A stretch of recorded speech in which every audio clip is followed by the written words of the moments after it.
अभी हम एक कॉन्सेप्ट करेंगे। आपने पहले देखा होगा, मैंने एग्जाम्पल्स बताए थे इंट्रोडक्शन में। तो मैंने बताया था, एक एग्जाम्पल लिया था कि एक लड़की है जो अपने बर्थडे पर 50 रुपीज़ जो है वो अपने पिगी बैग में जो है जमा करती है। तो क्या होता है, पिगी बैग का जो अमाउंट है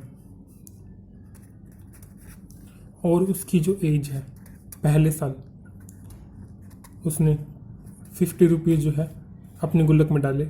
फिर सेकेंड ईयर में जब उसका सेकेंड बर्थडे आया उसने 50 और डाले, तो कितने हो गए, ये 100 हो गए उसकी गुल्लक में पैसे। फिर जो थर्ड बर्थडे है उस पर 150 हो जाएंगे इस 100 में, और 50 रुपीज़ हम ऐड कर देंगे। फोर्थ पर 200 हो जाएंगे, इस 150 में हम कितने ऐड कर देंगे, 50 रुपीज़, एंड सो ऑन। अभी आप देखिए कि जो फर्स्ट टर्म है, इस एज को हम टर्म भी कह सकते हैं, ये फर्स्ट टर्म है, ये हमारी एपी हो गई है। हम क्या कर रहे हैं, 50 रुपीज़ ऐड करते हुए जा रहे हैं अपनी स्टार्टिंग जो टर्म है उसमें, और ये हमारी हो गई first term, second term, third term और फोर्थ टर्म। ये एग्जांपल हमने देखा था। अभी देखिए जो ए है, A1 है, वो तो है हमारा 50। जो A2 है उसमें क्या होता है, हम A1 प्लस A1 को हम A ही ले लेते हैं, A प्लस क्या कर लेते हैं हम, ये हमारा क्या है 50, डिफरेंस, कॉमन डिफरेंस D हो जाएगा। A2 में ऐसे ही है, ये 50 प्लस 50 100 हो रहे हैं ना, तो 50 प्लस 50 आपके हो गए 100। ये A है 50 और ये D है, कॉमन डिफरेंस D।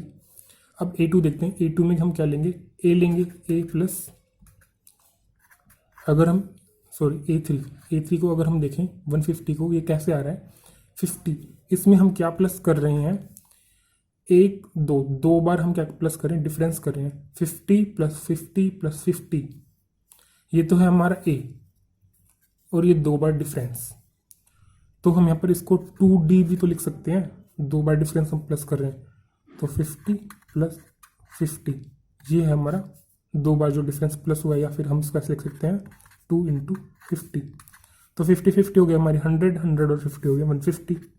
A2 हमारा A3 हमारा ऐसे आ रहा है। A4 में जो A है वो तो रहता ही है हमेशा, फिर 50 50 50, 3 बार 50 आ रहा है, 200 लाने के लिए A में हम प्लस करें 3 बार, जो डिफरेंस है वो 50 प्लस 3 इंटू 50, जो कि है D, 3D, जो D की वैल्यू वो हमारी है 50। तो 53 जा 150, और 150 में हम 50 प्लस करेंगे, आ जाएगा आपका 200। तो आपकी जो एपी है वो ऐसे फॉर्म हो रही है।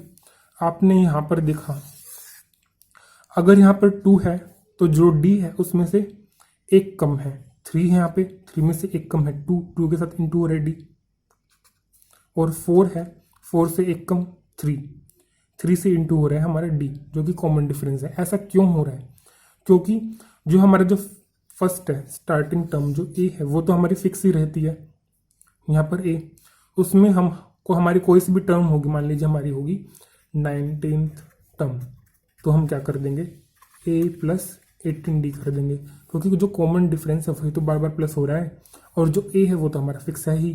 अगर कोई भी टर्म निकालनी हो तो हम उससे पहले प्रीवियस नंबर लिखेंगे और D, यही से यहाँ से हमारा nth टर्म का फॉर्मूला आता है।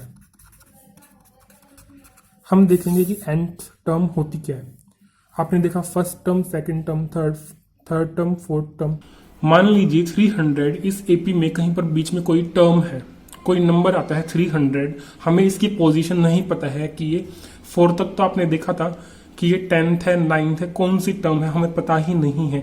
हम एज्यूम करते हैं मैथ में कि कोई भी चीज़ अगर हमें नहीं पता है हम उसको x मान लेते हैं, लेकिन यहाँ पर एक कोई टर्म है, तो ये कौन से नंबर की टर्म है इसको हम मान लेते हैं nth टर्म, कि ये टर्म कौन सी है अभी हमें पता नहीं है, तो हम इसे मान लेंगे nth टर्म।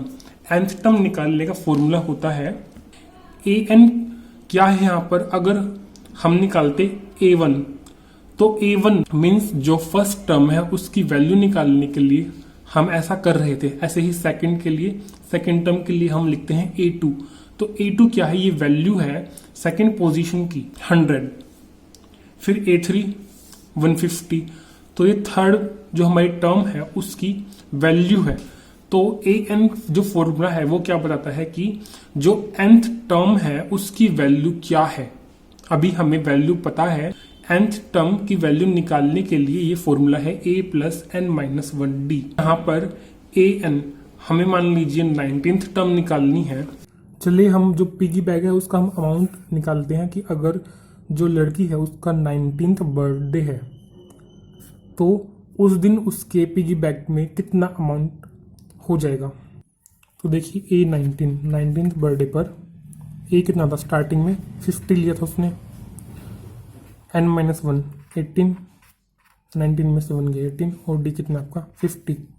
तो कितना हो जाएगा 18 5 90 10 प्लस 50 कितना हो जाएगा 950। जब वो अपने 19th बर्थडे पर 50 रुपीज़ डालेगी अपने गुल्लक में तो उसका अमाउंट कितना हो जाएगा गुल्लक का 950। इस एग्जाम्पल में हमने ये कंसीडर किया था कि जो लड़की है वह अपने हर बर्थडे पर 50 रुपीज़ ही डालती है और 50 रुपीज़ डालने के बाद जिसका सम है उसकी हमने AP बनाई है यहाँ पर।